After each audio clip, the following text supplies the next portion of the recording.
Hi friends, എല്ലാവർക്കും P S C Mitra YouTube ചാനലിലേക്ക് സ്വാഗതം. ഇന്നത്തെ നമ്മുടെ വീഡിയോ ഇന്ത്യയിലെ മുഖ്യമന്ത്രിമാരെ കുറിച്ചിട്ടാണ്. എങ്ങനെ കോഡൊക്കെ ഉപയോഗിച്ച് നമുക്കിത് കണക്ട് ചെയ്ത് പഠിക്കാമെന്നാണ് ഇന്നത്തെ വീഡിയോയിൽ പറഞ്ഞിരിക്കുന്നത്. അപ്പോൾ പുതിയ മുഖ്യമന്ത്രിമാരെ എല്ലാം ഈ ഒരു വീഡിയോയിൽ ഉൾപ്പെടുത്തിയിട്ടുണ്ട്. നമുക്ക് വീഡിയോയിലേക്ക് കിടക്കാം. ഫസ്റ്റ് നമ്മൾ നോക്കുന്നത് ആന്ധ്രാപ്രദേശ് ആണ്. ആന്ധ്രാപ്രദേശിന്റെ മുഖ്യമന്ത്രി ശ്രീ ചന്ദ്രബാബു നായിഡു ആണ്. അപ്പോൾ 2024 ലോക്സഭാ തെരഞ്ഞെടുപ്പ് നടന്നപ്പോൾ ചില സംസ്ഥാനങ്ങളിൽ നിയമസഭാ തെരഞ്ഞെടുപ്പും നടന്നിട്ടുണ്ടായിരുന്നു.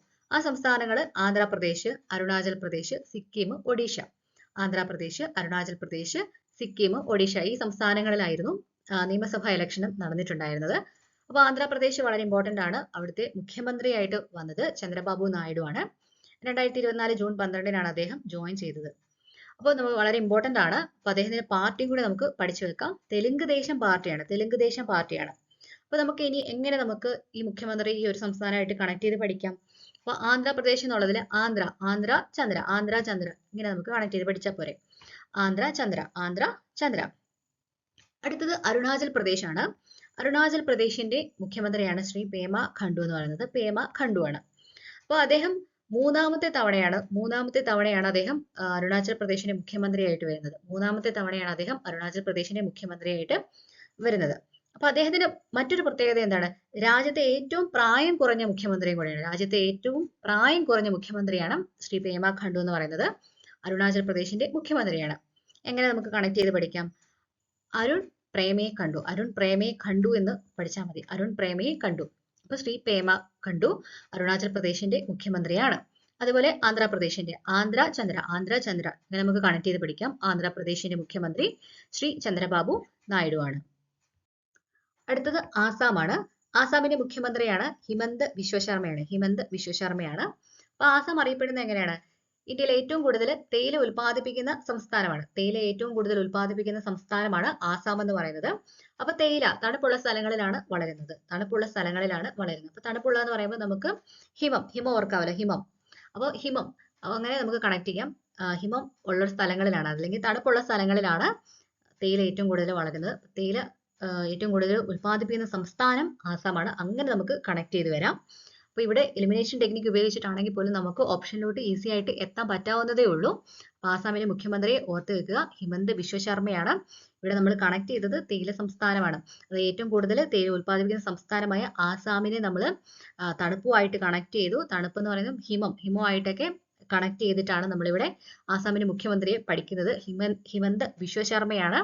നമുക്ക് കോഡൊക്കെ അത്യാവശ്യമായിട്ട് കാണാൻ പഠിക്കേണ്ട കാര്യമൊന്നുമില്ല. നമുക്ക് ഓപ്ഷൻ കാണുമ്പോൾ എലിമിനേറ്റ് ചെയ്തിട്ടാണെങ്കിൽ പോലും നമുക്ക് ഓപ്ഷനിലോട്ട് എത്താൻ സാധിക്കും. ഇനി അടുത്ത് നമുക്ക് പഠിക്കാനുള്ളത് ബീഹാറാണ്. ബീഹാറിന്റെ മുഖ്യമന്ത്രി എന്ന് പറയുന്നത് നിതീഷ് കുമാറാണ്. അപ്പൊ ഇവിടെ നമുക്ക് പഠിക്കാൻ വേണ്ടിയിട്ട് നമുക്ക് ഇവിടെ ഹാരം എന്നുള്ളത് നമുക്ക് ഹാരം എന്ന് പറഞ്ഞാൽ എന്താണ്? മാലയാണ്. അപ്പൊ നമുക്ക് മാല എന്നൊക്കെ പറയുമ്പോഴത്തേക്കിനും സ്വർണ്ണമാലയൊക്കെ ആണെങ്കിൽ പെൺകുട്ടികൾ എന്താ നിധി പോലെയാണ് അത് കാത്തു സൂക്ഷിക്കുന്നതാണ് ഹാരം. ഹാരം നിധി പോലെ കാത്തു സൂക്ഷിക്കുന്ന പെൺകുട്ടികളൊക്കെ നിധി പോലെ കാത്തു സൂക്ഷിക്കുന്ന, അല്ലെങ്കിൽ ബീഹാർ കുമാർ അങ്ങനെയാണെങ്കിൽ നമുക്ക് കണക്ട് ചെയ്യാം. ഒന്നുകിൽ ഇങ്ങനെ ചെയ്യാം, ഹാരം എങ്ങനെയാണ്? നിധി പോലെ സൂക്ഷിക്കുന്നു, അല്ലെങ്കിൽ ബീഹാർ കുമാർ. അതുപോലെ ആസാമിന്റെ കാര്യം ഓർക്കാൻ വേണ്ടിയിട്ട് തേയിലത്തോട്ടത്തിലോട്ട് പോവുക, തണുപ്പൊക്കെ ഓർക്കുക, ഹിമം ഓർക്കുക, അങ്ങനെ നമുക്ക് കണക്ട് ചെയ്ത് പഠിക്കാം. ആസാമിന്റെ മുഖ്യമന്ത്രി ഹിമന്ത് വിശ്വശർമ്മ, ബീഹാറിന്റെ മുഖ്യമന്ത്രി നിതീഷ് കുമാറാണ്. അടുത്തത് ഛത്തീസ്ഗഡ് ആണ്. ഛത്തീസ്ഗഡിന്റെ മുഖ്യമന്ത്രിയാണ് വിഷ്ണുദേവ് സായിയാണ്. എങ്ങനെ ഓർത്തിരിക്കാൻ പറ്റും? ചത്ത് എന്നുള്ളത് നമുക്ക് 10 എന്ന് എടുക്കാം. 10. അപ്പൊ 10 അവതാരം ഉള്ളത് ആർക്കാണ്? വിഷ്ണുവിനാണ് 10 അവതാരം ഉള്ളത് വിഷ്ണുവിനാണ്. ചത്ത് എന്നുള്ളത് നമുക്ക് 10 എന്ന് എടുക്കാം. 10 അവതാരം ഉള്ളത് വിഷ്ണുവിനാണ്. അപ്പൊ ഛത്തീസ്ഗഡിന്റെ മുഖ്യമന്ത്രി ആരാണ്? വിഷ്ണുദേവ് സായിയാണ് ഛത്തീസ്ഗഡിന്റെ മുഖ്യമന്ത്രി. അടുത്തത് ഗോവയാണ്. ഗോവയുടെ പ്രമോദ് സാവന്താണ് ഗോവയുടെ മുഖ്യമന്ത്രി എന്ന് പറയുന്നത്. അപ്പൊ എങ്ങനെ ഓർത്തിരിക്കാം? ഗോവയ്ക്ക് പോവുക എന്ന് പറയുന്നത് വളരെ സന്തോഷമുള്ള കാര്യമാണ്, ആമോദം ഉള്ള കാര്യമാണ്. അങ്ങനെ നമുക്ക് കണക്ട് ചെയ്യാം. പ്രമോദ്. അപ്പൊ ഗോവയുടെ മുഖ്യമന്ത്രി പ്രമോദ് സാവന്താണ്. ഗോവയ്ക്ക് പോവുക എന്ന് പറയുന്നത് ആമോദമുള്ള ഒരു കാര്യമാണ്, ഉണ്ടാകുന്ന ഒരു കാര്യമാണ്. അപ്പോൾ പ്രമോദ് സാവന്ത് ഗോവയ്ക്ക് പോവുക. പ്രമോദ് സാവന്താണ്. ഗോവ പ്രമോദ് സാവന്താണ്. അതുപോലെ ഛത്തീസ്ഗഡ്, ചത്ത് ഉള്ളത് 10 എടുക്കുക, 10 അവതാരം വിഷ്ണുവിന്റെയാണ്. 10 അവതാരങ്ങള്. അപ്പൊ ഛത്തീസ്ഗഡിന്റെ വിഷ്ണു ദേവ് സായിയാണ്. ഗോവയുടെ ആരാണ്? ശ്രീ പ്രമോദ് സാവന്ത് ആണ്. അടുത്തത് ഗുജറാത്ത് ആണ്. ഗുജറാത്തിന്റെ മുഖ്യമന്ത്രി ആരാണ്? ശ്രീ ഭൂപേന്ദ്ര പട്ടേലാണ്. എങ്ങനെ നമുക്ക് കണക്ട് ചെയ്ത് പഠിക്കാൻ പറ്റും? ഗുജറാത്തിലാണ് സ്റ്റാച്യു ഓഫ് യൂണിറ്റി ഉള്ളത്. സ്റ്റാച്യു ഓഫ് യൂണിറ്റി ആരുടെ പ്രതിമയാണത്? അത് സർദാർ വല്ലഭായ് പട്ടേലിന്റെ പ്രതിമയാണ്. ഗുജറാത്തിലെ നർമ്മദാ നദിയുടെ തീരത്തുള്ള statue of unity Sardar Vallabhbhai പട്ടേലിന്റെ പ്രതിമയാണ്. ആ പട്ടേലിനെ നമുക്ക് ഇവിടെ കണക്ട് ചെയ്ത് പഠിക്കാമല്ലോ. ഗുജറാത്തിന്റെ മുഖ്യമന്ത്രി നമുക്ക് കണക്ട് ചെയ്ത് പഠിക്കാം. പട്ടേലിനെ ഓർത്താൽ മതി. ശ്രീ ഭൂപേന്ദ്ര പട്ടേലാണ്. ഗുജറാത്തിന്റെ മുഖ്യമന്ത്രി ശ്രീ ഭൂപേന്ദ്ര പട്ടേലാണ്. അടുത്തത് ഹരിയാനയുടെ മുഖ്യമന്ത്രിയാണ് ശ്രീ നായബ് സിംഗ് സൈനിയാണ്. എങ്ങനെ നമുക്ക് ഇത് കണക്ട് ചെയ്ത് പഠിക്കാം? ഈ ഒരു സംസ്ഥാനത്തിലും ഈ ഒരു മുഖ്യമന്ത്രിയുടെ പേരിലും 2 മൃഗങ്ങളുണ്ട്. ഏതൊക്കെയാണ്? നായയുണ്ട്, ആനയുണ്ട്. നമുക്ക് അങ്ങനെ കണക്ട് ചെയ്ത് പഠിക്കാലോ. ആനയുണ്ട്, ഹരിയാനയിലെ ആനയെ നമുക്കും, അതേപോലെ തന്നെ ഇവിടെ നായയുണ്ട്. ഇവിടെ ചിത്രത്തിൽ കാണുന്ന പോലെ ആനയും നായയും നമുക്ക് കണക്ട് ചെയ്ത് പഠിക്കാൻ വേണ്ടിയിട്ട് ഹരിയാനയുണ്ട്, നായയുണ്ട്. അങ്ങനെ കണക്ട് ചെയ്ത് പഠിക്കാം. ഹരിയാനയുടെ മുഖ്യമന്ത്രി ശ്രീ നായബ് സിംഗ് സൈനിയാണ്. അതുപോലെ ഗുജറാത്തിന്റെ മുഖ്യമന്ത്രി ഓർത്ത് വെക്കുക, ശ്രീ ഭൂപേന്ദ്ര പട്ടേലാണ്. സർദാർ വല്ലഭായ് പട്ടേലിനെ ഓർക്കുക. സ്റ്റാച്യു ഓഫ് യൂണിറ്റി ഓർക്കുക, അത് ഗുജറാത്തിലെ നർമ്മദാ നദിയുടെ തീരത്താണ് സ്റ്റാച്യു ഓഫ് യൂണിറ്റി സ്ഥിതി ചെയ്യുന്നത്. സർദാർ വല്ലഭായ് പട്ടേലിന്റെയാണ്. അങ്ങനെ കണക്ട് ചെയ്ത് പഠിക്കാം. ഗുജറാത്തിന്റെ മുഖ്യമന്ത്രി ശ്രീ ഭൂപേന്ദ്ര പട്ടേലാണ്. ഹരിയാനയുടെ മുഖ്യമന്ത്രി ശ്രീ നായബ് സിംഗ് സൈനിയാണ്. അടുത്തത് ഹിമാചൽ പ്രദേശ് ആണ്. ഹിമാചൽ പ്രദേശിന്റെ മുഖ്യമന്ത്രി സുഖ്വീന്ദർ സിംഗ് സുഖുവാണ്. അപ്പൊ ഹിമാചൽ പ്രദേശ് നമുക്കറിയാം സുഖവാസ കേന്ദ്രങ്ങളൊക്കെ ഉള്ള, കുളു മണാലിയൊക്കെ പോലെയുള്ള സുഖവാസ കേന്ദ്രങ്ങളൊക്കെ സ്ഥിതി ചെയ്യുന്നത് ഹിമാചൽ പ്രദേശിലാണ്. നമുക്ക് ഈസി ആയിട്ട് കണക്ട് ചെയ്യാവുന്നതേ ഉള്ളൂ. സുഖ്വീന്ദർ സിംഗ് സുഖുവായിട്ട് ഹിമാചൽ പ്രദേശിന്റെ മുഖ്യമന്ത്രിയാണ് ശ്രീ സുഖ്വീന്ദർ സിംഗ് സുഖുവാണ്. അടുത്തത് ജാർഖണ്ഡ് ആണ്. ജാർഖണ്ഡിന്റെ മുഖ്യമന്ത്രി ശ്രീ ഹേമന്ത് സോറനാണ്. ഇത് ഇച്ചിരി കണക്ട് ചെയ്യാൻ ബുദ്ധിമുട്ടാണ്. അപ്പോൾ ജാർഖണ്ഡ് അറിയപ്പെടുന്ന ധാതു സംസ്ഥാനം എന്നാണ്. അപ്പൊ അവിടേക്കുള്ള കൽക്കരി ഖനികളിലും ഒക്കെ വർക്ക് ചെയ്യുന്ന ആൾക്കാർക്ക് അവരുടെ സ്കിന്നിലൊക്കെ ഉണ്ടാകുന്ന ഇൻഫെക്ഷൻസ്, അതായത് സോറിയാസിസ് വന്നു. അങ്ങനെ നമുക്ക് കണക്ട് ചെയ്യാവുന്നതേ ഉള്ളൂ. സോറിയാസിസ് വന്നു. അപ്പൊ ജാർഖണ്ഡിലേക്കുള്ള ധാതു സംസ്ഥാനമാണ്. അവിടേക്കുള്ള ഖനികളിലൊക്കെ വർക്ക് ചെയ്യുന്ന ആൾക്കാർക്കും സോറിയാസിസ് വന്നു. അങ്ങനെ നമുക്ക് കണക്ട് ചെയ്ത് പഠിക്കാം. ജാർഖണ്ഡിന്റെ മുഖ്യമന്ത്രി ശ്രീ ഹേമന്ത് സോറനാണ്. അതുപോലെ ഹിമാചൽ പ്രദേശ് ഓർക്കുക, സുഖവാസ കേന്ദ്രങ്ങൾ ഓർക്കുക. അങ്ങനെ നമുക്ക് കിട്ടും. ശ്രീ സുഖ്വീന്ദർ സിംഗ് സുഖുവാണ് ഹിമാചൽ പ്രദേശിന്റെ മുഖ്യമന്ത്രി. അടുത്തത് കർണാടകയുടെ മുഖ്യമന്ത്രി ശ്രീ സിദ്ധരാമയ്യയാണ്. നമുക്ക് എങ്ങനെ കണക്ട് ചെയ്ത് പഠിക്കാം? അപ്പൊ ഇവിടെ കർണനെ ഓർക്കുക. അതേപോലെ ഇവിടെ കർണനും രാമനും. അങ്ങനെ നമുക്ക് കണക്ട് ചെയ്ത് പഠിക്കാമല്ലോ. കർണനെയും രാമനെയും ഓർക്കുക. അപ്പൊ കർണാടകയുടെ മുഖ്യമന്ത്രി ശ്രീ സിദ്ധരാമയ്യയാണ്. പിന്നെ നമുക്ക് കേരളത്തിന്റെ അറിയാവുന്നതാണ്, ശ്രീ പിണറായി വിജയനാണ് കേരളത്തിന്റെ മുഖ്യമന്ത്രി. അപ്പൊ നമുക്ക് പ്രത്യേകിച്ച് പഠിക്കേണ്ട കാര്യമൊന്നുമില്ല. കേരള മുഖ്യമന്ത്രി ശ്രീ പിണറായി വിജയനാണ്. കർണാടകയുടെ മുഖ്യമന്ത്രി ശ്രീ സിദ്ധരാമയ്യയാണ്. അടുത്തത് മധ്യപ്രദേശ് ആണ്. മധ്യപ്രദേശിന്റെ മുഖ്യമന്ത്രി ശ്രീ മോഹൻ യാദവ് ആണ്. പുതിയ മുഖ്യമന്ത്രിയാണ് ശ്രീ മോഹൻ യാദവ് എന്ന് പറയുന്നത്. അപ്പൊ എങ്ങനെ കണക്ട് ചെയ്ത് പഠിക്കാൻ പറ്റും? അപ്പൊ യാദവന്മാർക്ക് മോഹം എന്തിനോടാണ്? മദ്യത്തിനോടാണ് മോഹം. മദ്യത്തിനോടാണെന്ന് പഠിച്ചു വെച്ചാൽ മതി. മധ്യപ്രദേശ് മോഹൻ യാദവ്. യാദവന്മാർക്ക് മോഹം മദ്യത്തിനോടാണ്. അങ്ങനെ കണക്ട് ചെയ്ത് പഠിക്കാം. അടുത്തത് മഹാരാഷ്ട്രയുടെ മുഖ്യമന്ത്രിയാണ് ശ്രീ ഏകനാഥ് ഷിൻഡെയാണ്. അപ്പൊ മഹാരാഷ്ട്ര എന്ന് പറഞ്ഞാൽ രാഷ്ട്രമുണ്ട് അവിടെ. അപ്പൊ രാഷ്ട്രത്തിൽ ഒരു ഭരണാധികാരിയാണ് വരേണ്ടത്. ഒരു ഭരണാധികാരിയാണ് രാഷ്ട്രത്തിനുള്ളത്. അങ്ങനെയാണെങ്കിൽ ഏകനാഥൻ, ഒരു നാഥനേ ഉള്ളൂ. ഏകനാഥൻ അങ്ങനെ കണക്ട് ചെയ്ത് പഠിക്കാം. ഏകനാഥൻ രാഷ്ട്രത്തിന് ഒരേ ഒരു ഭരണാധികാരിയാണ് ഉള്ളത്. ഏകനാഥനാണ്. അങ്ങനെ കണക്ട് ചെയ്ത് പഠിക്കാം. മഹാരാഷ്ട്രയുടെ മുഖ്യമന്ത്രി ശ്രീ ഏകനാഥ് ഷിൻഡെ. അതേപോലെ മധ്യപ്രദേശിന്റെ മുഖ്യമന്ത്രി മോഹൻ യാദവ് ആണ്. യാദവന്മാർക്ക് മോഹം ഓർത്ത് വെച്ചാൽ മതി. മധ്യപ്രദേശിന്റെ മുഖ്യമന്ത്രി ശ്രീ മോഹൻ യാദവ്. അടുത്തത് മണിപ്പൂരാണ്. മണിപ്പൂരിന്റെ മുഖ്യമന്ത്രി എന്ന് പറയുന്നത് ശ്രീ എൻ ബീരൻ സിംഗ് ആണ്. അപ്പൊ എങ്ങനെ നമുക്ക് ഇത് കണക്ട് ചെയ്ത് പഠിക്കാൻ പറ്റും? അപ്പൊ ബീരൻ എന്ന് പറയുന്നത് ആരാണ്? ബീരൻ എന്ന് പറയുന്നത് വീരന്മാർക്ക് എന്താ ഉള്ളത്? വീരന്മാർക്ക് പവർ ഉണ്ട്, ശക്തിയുണ്ട്. അപ്പൊ നമുക്ക് എങ്ങനെ കണക്ട് ചെയ്ത് പഠിക്കാം? മണി പവർ എന്താണ്? വീരന്മാർക്ക് ശക്തിയുണ്ട്. ബീരൻ എന്ന് ഓർക്കുമ്പോൾ നമുക്ക് പവർ ഓർക്കുക. പവർ എന്ന് പറയുമ്പോൾ മണി പവർ ഓർക്കുക. പവർ എന്നുള്ളത് ശക്തി, അതായത് ശക്തിയുള്ളത് ആർക്കാണ്? വീരന്മാർക്കാണ് ഓർക്കുക. വീരന്മാർക്കാണ്. അങ്ങനെ കണക്ട് ചെയ്ത് പഠിക്കാം. മണിപ്പൂരിന്റെ ബീരൻ സിംഗ് ആണ്. അതേപോലെ മേഘാലയയുടെ മുഖ്യമന്ത്രി ശ്രീ കൊൺറാഡ് സഗ്മയാണ്. അപ്പൊ മേഘാലയ അറിയപ്പെടുന്നത് എങ്ങനെയാണ്? മേഘങ്ങളുടെ ആലയം, മേഘങ്ങളുടെ വാസസ്ഥലം എന്നൊക്കെ അറിയപ്പെടുന്നത് മേഘാലയാണ്.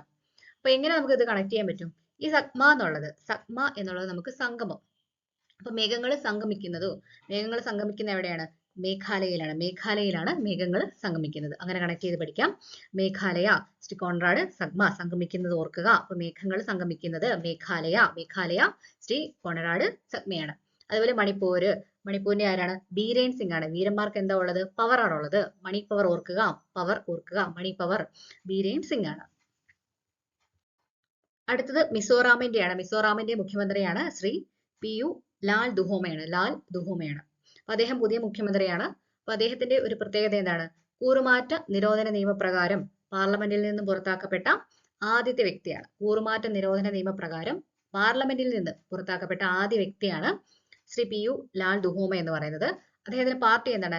സോറം പീപ്പിൾസ് മൂവ്മെന്റ് ആണ് അദ്ദേഹത്തിന്റെ പാർട്ടി. അപ്പൊ മിസോറാമിന്റെ മുഖ്യമന്ത്രി ശ്രീ PU ലാൽ ദുഹോമയാണ്. ഇനി നമുക്ക് ഇത് എങ്ങനെ കണക്ട് ചെയ്ത് പഠിക്കാൻ പറ്റും? ഈ മിസോറാമിലെ റാം എടുക്കുകയാണെങ്കിൽ രാം ആരാണ്? രാമൻ. അപ്പൊ രാമന് വേണ്ടിയിട്ട് ഹോമം നടത്തുക എന്ന് ഓർത്താൽ മതി.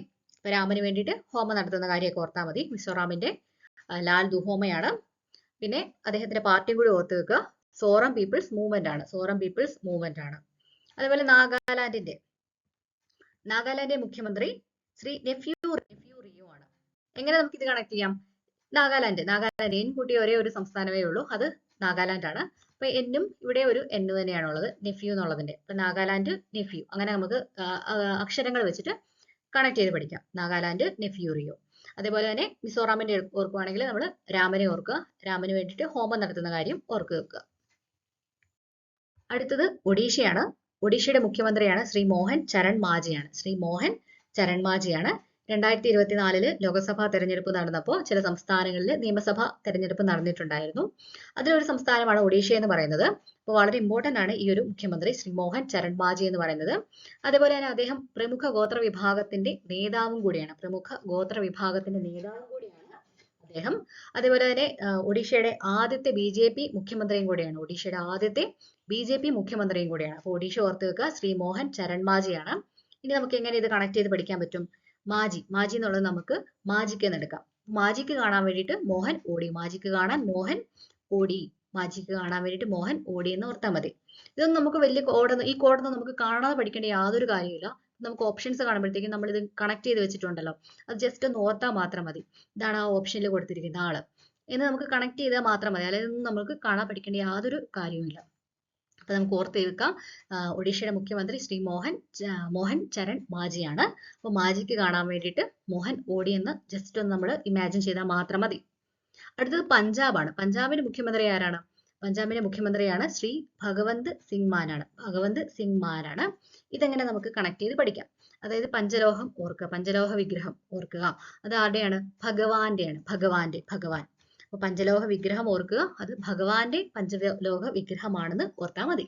അപ്പൊ പഞ്ചാബ് നമുക്ക് കണക്ട് ചെയ്ത് പഠിക്കാം. പഞ്ചലോഹ വിഗ്രഹം എന്ന് ഓർക്കുക, ഭഗവാന്റെ ആണെന്ന് ഓർക്കുക. അപ്പൊ നമുക്ക് കിട്ടും പഞ്ചാബിന്റെ മുഖ്യമന്ത്രി ശ്രീ ഭഗവന്ത് സിംഗ് മാനാണ്. അതുപോലെ ഒഡീഷയുടെ മുഖ്യമന്ത്രി ശ്രീ മോഹൻ ചരൺ മാജിയാണ്. മാജിക്ക് കാണാൻ വേണ്ടിയിട്ട് മോഹൻ ഓടിയെന്ന് ഓർത്താൽ മതി. അടുത്തത് രാജസ്ഥാനാണ്. രാജസ്ഥാന്റെ മുഖ്യമന്ത്രി ശ്രീ ഭജൻലാൽ ശർമ്മയാണ്. അപ്പൊ രാജ്യത്തുള്ള ആൾക്കാർ എല്ലാവരും കൂടി ചേർന്നിട്ട് ഭജന ചൊല്ലുന്നു എന്ന് വിചാരിച്ചാൽ മതി. രാജസ്ഥാന്റെ മുഖ്യമന്ത്രിയെ കിട്ടും, ശ്രീ ഭജൻലാൽ ശർമ്മയാണ്. അടുത്തത് സിക്കിമിന്റെ മുഖ്യമന്ത്രി ശ്രീ പ്രേംസിംഗ് തമാങ് ആണ്. PS ഗോലെ എന്ന് പറഞ്ഞാലും രണ്ടും ഒരാൾ തന്നെയാണ്. പ്രേംസിംഗ് തമാങ്, PS ഗോലെ രണ്ടും ഒരാൾ തന്നെയാണ്. സിക്കിമിന്റെ മുഖ്യമന്ത്രിയാണ്. അപ്പൊ എങ്ങനെ കണക്ട് ചെയ്ത് പഠിക്കാം? സിക്കിം എന്ന് പറയുമ്പോൾ നമുക്ക് സൈക്കിൾ ഓർക്കുക. സൈക്കിളിൽ പോകുമ്പോഴത്തേക്കും നമ്മൾ പ്രേമത്തോടെയുള്ള പാട്ടൊക്കെ പാടി, അപ്പൊ പ്രേമഗാനങ്ങളൊക്കെ പാടി സൈക്കിളിൽ കൂടി പോകുന്നതായിട്ട് ഓർക്കുക. ഈ ചിത്രത്തിൽ കാണുന്ന പോലെ പ്രേമഗാനമൊക്കെ പാടി സൈക്കിളിൽ ഇങ്ങനെ ആസ്വദിച്ച് പോകുന്നതായിട്ട് സങ്കല്പിച്ചാൽ മതി. സിക്കിമിന്റെ മുഖ്യമന്ത്രിയെ നമുക്ക് കിട്ടും, ശ്രീ പ്രേംസിംഗ് തമാങ് ആണ്. PS ഗോലെ എന്നും ശരി തന്നെയാണ്. സിക്കിമിന്റെ മുഖ്യമന്ത്രി ശ്രീ പ്രേംസിംഗ് തമാങ് ആണ്. പ്രേമഗാനമൊക്കെ പാടിക്കൊണ്ട് സൈക്കിളിൽ പോകുന്ന സങ്കല്പിക്കുക. അതുപോലെ രാജ്യത്തുള്ള എല്ലാവരും കൂടി ചേർന്നിട്ട് ഭജന ചൊല്ലുമ്പോൾ നമുക്ക് രാജസ്ഥാൻ മുഖ്യമന്ത്രിയെയും കിട്ടും, ശ്രീ ഭജൻലാൽ ശർമ്മയാണ്. അടുത്തത് തമിഴ്നാടിന്റെയാണ്. തമിഴ്നാടിന്റെ മുഖ്യമന്ത്രി ശ്രീ MK സ്റ്റാലിനാണ്. എല്ലാവർക്കും അറിയാവുന്നതാണ്. ഇനി അറിയില്ലെങ്കിൽ നമുക്ക് സ്റ്റൈൽ മന്നനെ ഓർത്ത് വെക്കാം. സ്റ്റൈൽ മന്നൻ ആരാണ്? രജനീകാന്ത്. തമിഴ്നാട്ടിലുള്ളതല്ലേ? തമിഴ്നാട്ടിലാണ്. അപ്പോൾ സ്റ്റൈൽ മന്നനെ ഓർക്കുക, തമിഴ്നാട് ഓർക്കുക. അപ്പം തമിഴ്നാടിന്റെ മുഖ്യമന്ത്രി ശ്രീ MK സ്റ്റാലിനാണ്. സ്റ്റൈൽ മന്നനെ ഓർക്കുക, തമിഴ്നാട് ഓർക്കുക. അപ്പോൾ നമുക്ക് കിട്ടും തമിഴ്നാടിന്റെ മുഖ്യമന്ത്രി ശ്രീ MK സ്റ്റാലിനാണ്. അതേപോലെ തെലങ്കാനയുടെ മുഖ്യമന്ത്രി ആരാണ്? ശ്രീ രേവന്ത് റെഡ്ഡിയാണ്. രേവന്ത് റെഡ്ഡിയാണ്.